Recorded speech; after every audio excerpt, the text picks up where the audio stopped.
Welcome to the Microsoft Ads Training Kit Chapter 47. Import Google Ads Campaign.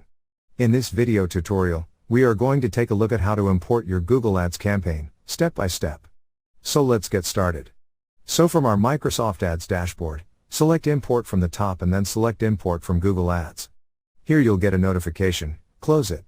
Then click on Sign In with Google button, next click on Allow button. Then select your Google Ads account and click on Next button. Next you need to name your import, enter the name, then set schedule, enter email address to receive email notifications and click on Start Import button. Now they are importing their campaigns. Here we have 5 steps, and once they are completed, your import will be done. So this is how you can import your Google Ads campaign. Thank you for watching. Please proceed to Chapter 48. How to download Ad Performance Report from Dashboard. Inside that video, we are going to take a look at how to download Ad Performance Report from Dashboard, step by step. See you in the next tutorial.